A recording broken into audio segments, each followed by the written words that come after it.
Hello everyone, আসসালামু আলাইকুম। সবাই কেমন আছেন? আশা করছি আপনারা সবাই অনেক অনেক ভালো আছেন। তো বরাবর মতো আজকে আবারও চলে এসেছি খুবই মজার একটা রেসিপি নিয়ে। আর রেসিপিটা হচ্ছে খাসির মগজ ভুনা। এই মগজ ভুনাটা এত টেস্টি হয়ে থাকে ঠিক গরুর মগজের মতো। মগজ কিন্তু খাওয়াটা মানুষের শরীরের জন্য অনেক বেশি উপকারী, তাই আমাদের প্রয়োজন মাঝে মধ্যে খাসি অথবা গরুর মগজ খাওয়া। তো দেখতে পাচ্ছেন এখানে আমি দুইটা খাসির মগজ নিয়েছি আর এই মগজটাকে খুব ভালোভাবে ধুয়ে পরিষ্কার করে নিয়েছি। এখন যেটা করব, মগজের গায়ে থেকে এই রগগুলোকে হালকাভাবে তুলে নিব, যতটুকু সম্ভব রগগুলোকে উঠিয়ে নিব। তো দেখতে পাচ্ছেন ঠিক এই প্রসেসে তুলে নিতে হবে এবং ময়লাগুলোকে পরিষ্কার করে নিতে হবে। রক্ত মিশ্রিত রগ যেগুলো রয়েছে সেগুলো উঠিয়ে নেব। উঠিয়ে নেওয়া হয়ে গেলে জাস্ট এই প্রসেসে এগুলোকে টুকরো টুকরো করে নিব। আপনারা চাইলে ছুরির সাহায্যেও এটা করে নিতে পারেন। আমি হাতের সাহায্যে টুকরো টুকরো করে নিচ্ছি। আমার চ্যানেলে এই রেসিপিগুলো আপনাদের কেমন লাগে? যদি ভালো লাগে তাহলে প্লিজ আমার চ্যানেলটিকে সাবস্ক্রাইব করে পাশে থাকা বেল বাটনটি ক্লিক করে দিবেন, যাতে করে পরবর্তী ভিডিও ছাড়ার সাথে সাথে নোটিফিকেশন আপনাদের কাছে পৌঁছে যায়। আর যারা পুরাতন ভিউয়ার্স অলরেডি সাবস্ক্রাইব করে আমার পাশে আছেন তাদেরকে অসংখ্য ধন্যবাদ।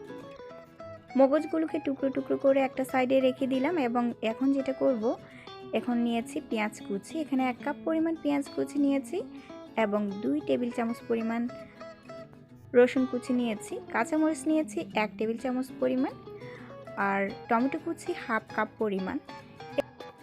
এরপর 1/2 চা চামচ পরিমাণ আদা বাটা নিয়েছি এবং গরম মশলা বাটা নিয়েছি 1/2 চা চামচ পরিমাণ। এখানে এলাচ, দারচিনি, জয়ফল, জয়িত্রী এবং কালো গোলমরিচ, এই সবগুলো উপকরণ একসাথে মিক্স করে বেটে নিয়েছি। তো দেখতে পাচ্ছেন এখানে চুলায় একটা প্যান বসিয়ে দিলাম এবং প্যান গরম হয়ে যাওয়ার সাথে সাথে এর মধ্যে 3 টেবিল চামচ পরিমাণ সয়াবিন তেল দিয়ে দিলাম।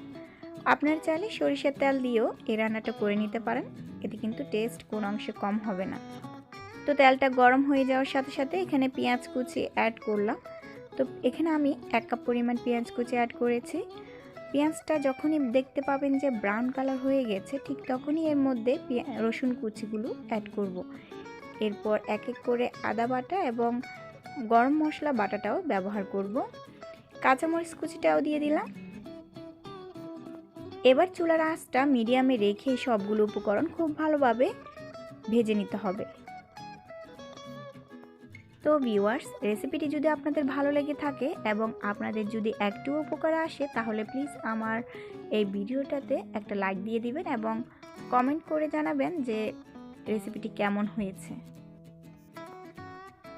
তো এবার যেটা করব, এর মধ্যে পরিমাণ মতো লবণ অ্যাড করব এবং আগে থেকে টুকরো করে রাখা মগজগুলো এর মধ্যে দিয়ে দিব। দিয়ে খুব ভালোভাবে এটিকে নেড়েচেড়ে নিব। এই পর্যায়ে চুলার আঁচটাকে মিডিয়ামে রেখেই এই কাজটা করে নিতে হবে। তো বারবার নেড়েচেড়ে দিতে হবে এবং 2 মিনিট ধরে এটিকে ভাজতে হবে। এরপর আস্তে আস্তে সবগুলো মশলা আমি অ্যাড করব। মরিচ গুঁড়া এবং ধনিয়া গুঁড়া এর মধ্যে অ্যাড করব 1 চা চামচের 4 ভাগের 1 ভাগ, অর্থাৎ পরিমাণ বুঝেই আপনারা এর মধ্যে মরিচ এবং হলুদ গুঁড়া অ্যাড করবেন। এরপর 1/2 চা চামচ পরিমাণ ধনিয়া গুঁড়া এবং 1/2 চা চামচ পরিমাণ জিরা গুঁড়া অ্যাড করলাম।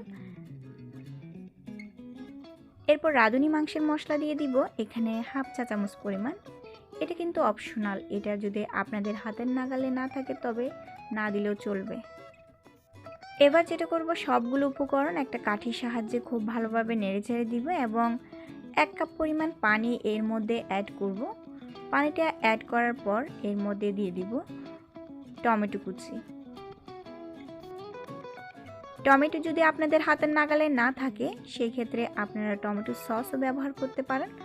টমেটো সস দিতে হবে এর মধ্যে 1 চা চামচ পরিমাণ, অর্থাৎ মগজ যেইটুকু পরিমাণ সেইটুকু পরিমাণ বুঝে আপনাদেরকে টমেটো কুচি অথবা টমেটো সসটা ব্যবহার করতে হবে।